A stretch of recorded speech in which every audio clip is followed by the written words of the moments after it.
My voice, first of all, I must tell you, I have a little throat problem, so don't be shocked. I don't have the virus, but it's something wrong with my throat. It sounds a little funny. But I got a real treat for you today. I have two of the greatest jazz people from the greatest jazz station in the world. Oh. I have Jamie Lopez, who is the manager of KRTU, Trinity University's jazz station, and Corey Cook, who is the program director. Music director, program director. Yeah, and he does the Noon with Corey Cook every day, which is really a good show. What we're going to talk about, I got to thinking, KRTU has done a lot in San Antonio with jazz, and Trinity University is really lucky and glad that they have this kind of music in their school. Jazz history and the history of the station and jazz, it didn't start out as a jazz station, did it? No, it started off as sort of a free-form station and also kind of representative of the community at the time. And it was founded on January 23rd, 1976, and it was launched with sort of a free-form format. It was 100% run by students at the time. There was about 6 students who were really involved with the project. And as it grew and sort of stretched out into the community and the station started to receive a little bit more community support, you started to see a few community people join on air, and over time, over the 40 plus years of the history of the station, it's grown to what it is now with over 40 people on air from the community during non-pandemic times, and with a professional staff of 6 really running the whole program. So the jazz came on board around 2002 is when they started the jazz format. Well, I have a video on jazz in San Antonio in the 30s. Cool. And it's kind of strange that Jim Cohen, who was the original Jim Cohen, who had the bar at the... The Landing? Yeah. And he's in that video. And at the end of the show, we've got Jim Cohen Jr., who is also at Trinity, and doing his last performance in 2019. So you've done some great things. Okay, let's run the film on jazz in San Antonio in the 30s.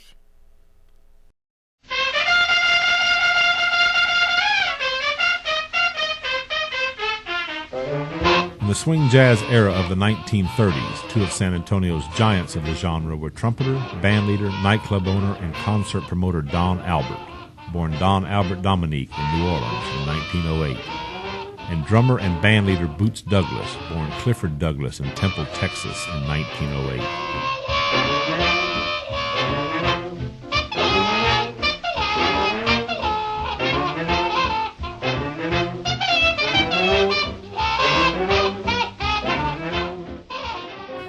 Riverwalk Jazz, the long-running Public Radio International program, on Saturday will move from its home in the Landing on the Riverwalk into the Joe Long Theater for the Performing Arts at the Carver Community Cultural Center, 226 North Hackberry Street.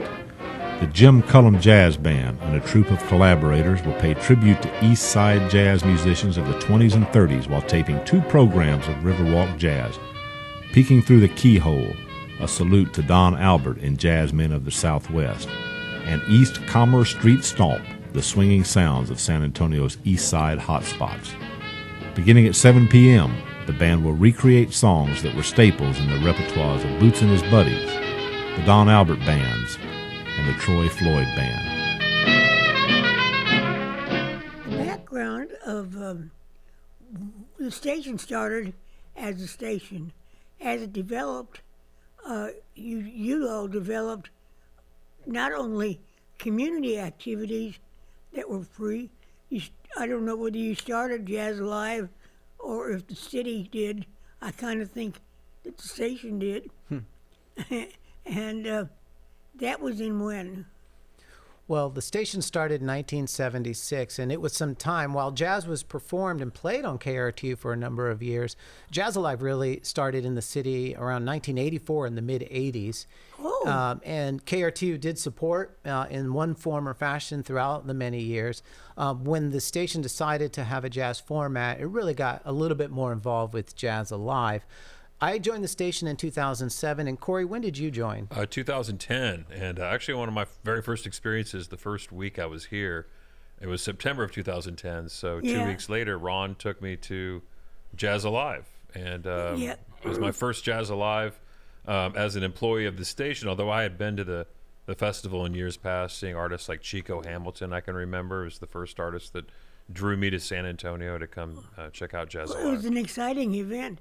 Yeah. And it had a lot of local talent. In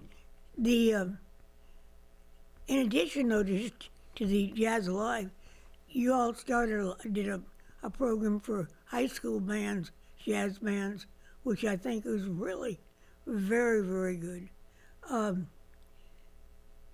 They also did a lot for the community with free concerts and some education on jazz, and I think we have a video on KRTU for the community. As a matter of fact, JJ, is it Jamie or Jaime? It's Jaime Javier Lopez. That's where the JJ comes in. It's just easier to say JJ and make it easier on everybody. JJ is more or less the host of that video. But you see what actually KRTU does for the community. Since 1976, KRTU 91.7 FM has broadcast from the campus of Trinity University. Supported by a community of devoted listeners and members, KRTU keeps jazz and independent music relevant while preserving the music's history and diversity. For over 40 years, KRTU has remained committed to educational broadcasting serving San Antonio and the surrounding region. As KRTU looks to the future, we remain committed to education and to further advancing our mission to support the arts through community partnerships and historical preservation. KRTU's Indie Overnight will increase the number of real-world opportunities made available to students interested in station management, audio concert production, and radio hosting by working closely with local music venues and businesses. But KRTU is also the language of San Antonio. There's probably not a more authentic, unique art form, certainly American art form, than jazz. And if there was any place where jazz can be exhibited, be born, be played into the future, it would be San Antonio. Founded in 2009, the work of the South Texas Jazz Project will take local music to the national stage, providing greater exposure to San Antonio artists, past and present, while archiving their music and their stories. I think it's great to play local artists. I think it's important. I think it's great.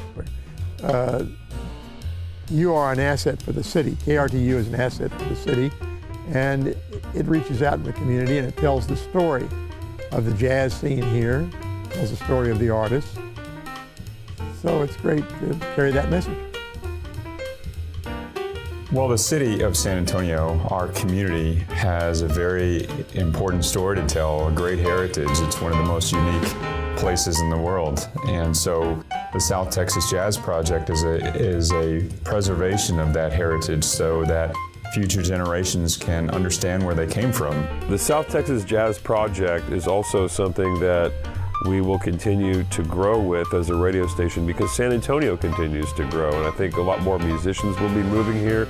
A lot of artists are inspired by this radio station, I think, too. When people tune into 91.7 and they hear the music on the air, they realize that there's a place that their music can be heard if they were to go out and create something new. With the South Texas Jazz Project, we tell the story of those artists and we play that music back for the people who want to hear it.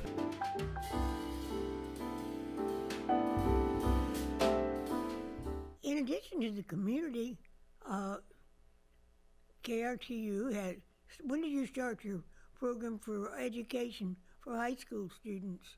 Well, growing jazz has been around for a number of years. When I got there in 2007, it was already happening. I believe it was developed in the early 2000s.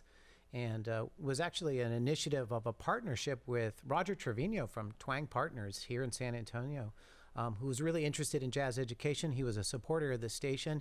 And I believe at the time, the existing team, which would have been with Bill Christ and Aaron Prado and Ryan Weber, wanted to create an outreach initiative that put a lot of professional musicians into schools, providing clinics and things like that and opportunities. And it was widely successful. And that was kind of the initiative of Growing Jazz. KRTU was not only on air out in the community, but wanted a place in education, and then also created another program that was really a historical program, and that was the South Texas Jazz Project. And so those three components were, for many years, the kind of the pillar of our programming. And Growing Jazz has since been kind of parked right now. The pandemic, it was really impossible to do things. And with Corey's direction, he's really taking leadership of the South Texas Jazz Project as sort of our new secondary initiative. On air on KRTU is our primary, and STJP is kind of right there next to it. The competitions that you have, you haven't been able to run them. Yeah, it's been very difficult to go into schools and to organize clinicians. We don't know. We'll see how things play out. I know. Yeah. Nobody knows anymore. Yeah. One of the things I've done is to make sure that I can still have interviews and interact with those artists and talk with them, whether it's through Zoom or through phone calls. Just going back to the classic phone interview, and making that a part of the shows, so we could learn from the artist, find out more about who they are as artists and what their music is all about. So, and provided that they're local and regional musicians. I mean, mostly San Antonio artists are featured on the South Texas Jazz Project, but we also feature artists from surrounding San Antonio, going into South Texas, into Houston especially, and also not just new or up-and-coming artists, but we go back and tell the story of a lot of artists from years past. Yeah, we have a short video, KRTU Growing Jazz. Growing Jazz is KRTU's signature education initiative that takes jazz into local schools. If we want to support jazz music on air, educate the community about how important this long American art form is, and really get people behind it, then we also have to go into schools and really legitimately implement this into curriculum of middle school and high school students. Brothers and sisters here on earth, and the voice of nature that did its work. We have a group of musicians and educators that go out to different schools. We put on a show for the students, followed by a clinic, and that gives the jazz musicians the opportunity to critique, talk a little bit about what they could do to improve their musicianship, so they can ask questions, what they can do better, and so they get that live interaction with musicians. The future of Growing Jazz, what does this mean? Next year, I think we're going to see this. We're going to experiment. By participating in this workshop, you also now have an invitation for a week-long jazz camp that we're hoping to host right here at KRTU on the campus, in the band halls. The model seems to be working. The feedback is positive. The numbers are positive. We're going to continue doing it. But it looks like there's a young lady that, did she work for the school, who was singing? Yeah, she was actually one of our staff at the time, and she's a wonderful vocalist, and also was very familiar with the band and the ensemble, and had a great interest in jazz education, and volunteered her time to be a part of those in-school clinics that we hosted. Yeah, I think musicians themselves are often students of music in various forms, and so often they find the importance of that education in music being even more important for up-and-coming musicians. Well, Jazz Alive, in addition to growing education in jazz, you created, or you got some vocalists and some bands on their way to being national stars. Yep. One of the ones that I found, and he's been on my show, and he's really a great guy, it was Ken Slavin. Are there any others that, so you have Bette Butler, and then Joan, what's her name, that she does? Joan Carroll. Yeah, does a show on Saturday. Does she still do that? Well, she hasn't in the interim, but she's planning on returning. So yes, I mean she's definitely still a part of the scene here, and has appeared at many shows recently. She's had a couple performances too recently. Too. Any other groups or individuals? Well, I think of for instance, this morning Ron Wilkins stopped by the station, a local trombonist and vocalist and band leader, and he was a performer frequently at Jazz Alive. He's also a performer all around San Antonio. And went to New York a few years back and became a part of the Dizzy Gillespie Big Band there, performing at Birdland, and has really spread himself out there as far as a musician worldwide. And so, but he's also someone that we often welcome back to San Antonio. And I think that's just one example of many artists who have appeared at Jazz Alive or other musical events that have happened here in San Antonio and have gone on to become something outside of the city. Ken Slavin. Yeah, Ken Slavin. Perfect example. Yeah. I have a video of him. It's from 2006, I think. Mm-hmm. That was around the time he was going to New York, I think. First time. And the Apple Room in New York City, yes. And now he's in the Metropolitan. Yeah. I have a little video on both because his style changed a little bit, and the response he's gotten in New York has been fantastic. Yeah. God, they almost jump out of their seats when he comes out. Yeah. Ken's kind of a star around the world, I think, too. You know, there's I think there's a lot of different places he could go travel, and people would be very happy to see that he was there, and they enjoy his music, because he does something too that that is a classic part of jazz, and it's often in the category of crooner, although we just call him a vocalist. But he's very much his own artist too. He's not just singing Sinatra and he songs. He didn't start singing it until he was like, I think, in his 40s. That's right. It was much later. And he got it. He got his start here in San Antonio, places like Dick's Last Resort and other places that were known for their live music. That's it. And it was by artists welcoming him to the stage. George Prado in the band would welcome him to join them on the bandstand and perform. Well, I think he surprised himself with his success. Yeah. So I had videos of him at the Jazz Alive, but then a little short video of him in New York doing Mac the Knife is outstanding. Wonderful. I was lost, the losing dice were tossed, my bridges all were crossed, nowhere to go, but now you're here, and I know just where I'm going, no more doubt, no fear, I found my way, for love came just in time, you found me just in time, and changed my lonely life that lovely day. You changed my lonely life that lovely day.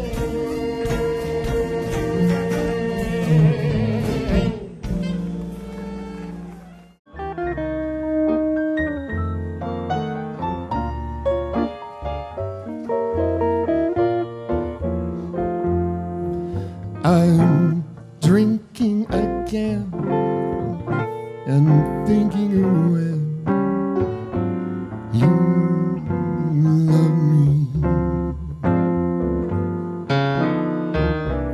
having a few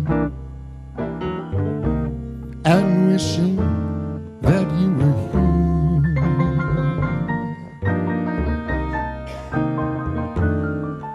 I'm buying the rouse and accepting the rounds from strangers.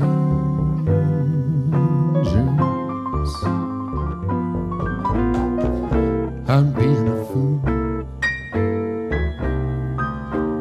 wishing you were here.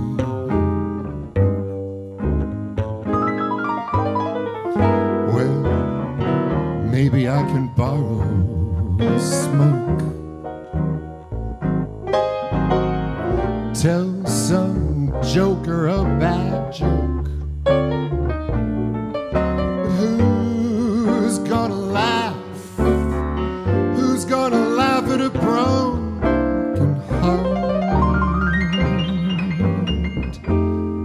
That's why I'm drinking again and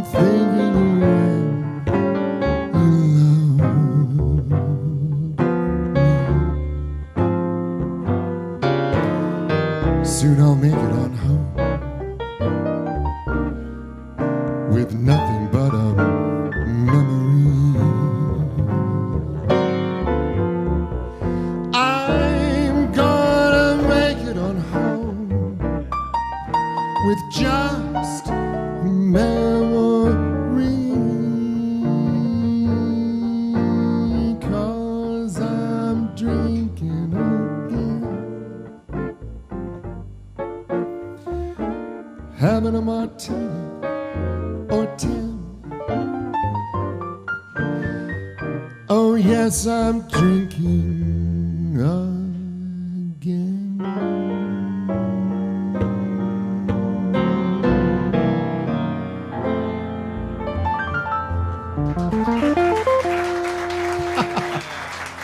Thank you very much. What is going to happen when if we ever does, if the virus problem goes away?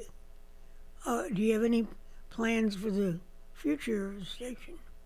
Well, for KRTU, I mean, we're taking this opportunity to really hone in on on-air programming. You know, we know the metrics have shown that throughout the pandemic, people, because they were at home, were tuning into the radio a lot more and turning on and streaming music and radio via the internet a lot more. So we took the opportunity to really strengthen on-air programming. I mean, on-air programming was strong, but when, you know, more people are giving it more attention and promoting it and marketing it a little bit more, I mean, we only seek to gain from that. So our goal is to continue that strong on-air programming that we established during the pandemic, continue to market and promote it. And then right now we're just waiting to see what the spring looks like. We've planned some tentative concerts for the spring of 22 to begin around April, May, but we just don't know. You know, we want to do them, but will you know, the state of things prevent us from doing that? We just don't know. But we've gone ahead and planned a few things. I think the community will enjoy them. They will be featuring local artists, and we hope to throw some really nice concerts soon. Let's see, last year we didn't have Jazz Alive. Yeah, we didn't, yeah. And actually, you didn't have such big stars toward the end, except when you had Diane Reeves in 2019. Mm-hmm. And I didn't know much about her, but I looked up what she's done. On International Jazz Day, she did some wonderful things. Oh, yeah. And tango, what a range in her voice. Mm-hmm.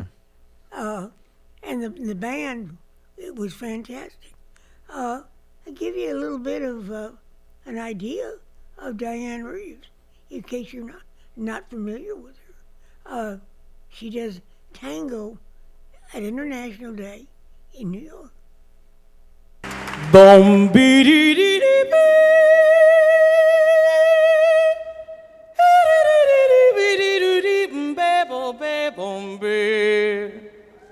Hingo do do ba da de da da da do be lo do be Dong bing ding kung we da go dim bom bum bum be da da do de da woo bom bing ba da da dum bom be da ba ya da ye lo ba da be da be le por be ba da la da ye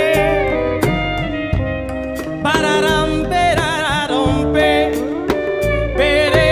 ye ba da do de hey la la. One of your most popular public offerings was the swing dance in the Sky Room? Yeah, Skyline Swing. Yeah. When did you start that? Well, we were doing Skyline Swing pre-pandemic, and it was once a month on the last Saturday of every month. We parked it for the pandemic, but with the unfortunate passing of Jim Cullum, we're trying to figure out how do we continue that legacy. We know we want to do it. We don't know if we'll continue with that same frequency, and we certainly want to provide that event for the community. They love it. And then it's sorting out the right band to come in and continue that tradition. So we've earmarked it. We want to see what happens in the spring. If we bring it back, it might look like a quarterly event. But like many things, it just kind of, we're seeing how things play out. Yeah. What's cool about what JJ just said, finding the right band, is that we have the right band because of that legacy that Jim Cullum left. There's other musicians who loved his music so much. Because it was 2019. He was there, and we're going to close the show out with that him at the dance. What did he act, or did anybody expect that he was going to be gone that same year? I don't think so. I mean, it was kind of a surprise to me, honestly, and I knew Jim fairly well as far as an artist in the community who would frequent the station and talk to us quite a bit. Yeah, I just talked to Jim like on a Wednesday. We had a phone call, just some business. He was always one to call kind of late at night, so you took his call when he called. And then it was actually a Saturday afternoon, or maybe a Sunday afternoon. I was in Austin when I got the call that Jim had passed. So it was that fast. So Wednesday to the weekend, and I don't think anybody anticipated it. It kind of came. But no, I think to answer your question, Rita, there was no indication there that Jim was slowing down or stopping. He was full steam ahead. He was playing, performing. Yeah. There won't be a band that is internationally known as he was. I don't think. Right. And for a double years, because it was a family situation. That's right. And the band continued. That's so right. Multiple have decades. They continued? That's right. They still have the band together? Some of those musicians play together, but as far as the Jim Cullum band itself, a lot of them play at actually a venue here called the Acadiana. It's a restaurant. It serves Louisiana-style Cajun food. It's I believe it's the Riverwalk Alumni Jazz Band. Oh. Yeah. What? And they're under the direction of pianist John Sheridan, is who was leading the band, who was with Jim for many years. Yeah. Yeah. Okay, Jazz Alive 21. Yeah. What do we got? Yeah. Corey, you want to talk about the headliners? John Scofield's 2021 Quartet is a group that's coming to headline one of the evenings. He's a guitarist and has several recordings, some of them Grammy-winning records. He's been recording since the 70s as a leader and has collaborated with multiple musicians over the years. So I'm really looking forward to him coming to town because I've seen him play before, but never in San Antonio.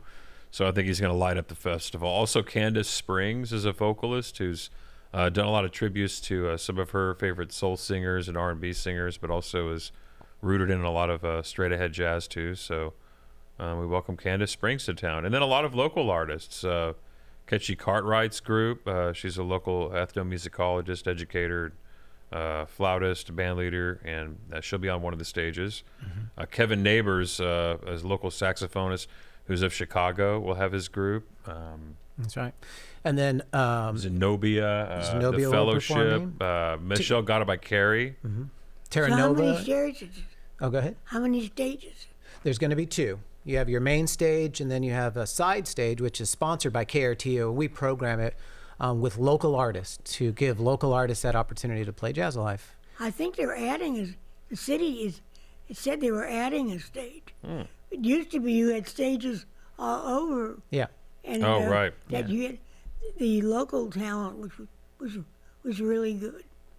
Thank you again, Thank Rita. you guys so much. Thank you. Thank you, Thank you Rita. so much. Yeah. You're really great, and I admire you so much. Oh, I admire you. And Rita. thank you for watching the Green Connection. And if you have any idea of something you'd like to see us do on the show, let me know, and we'll try to do it. Have a great week. Stay green.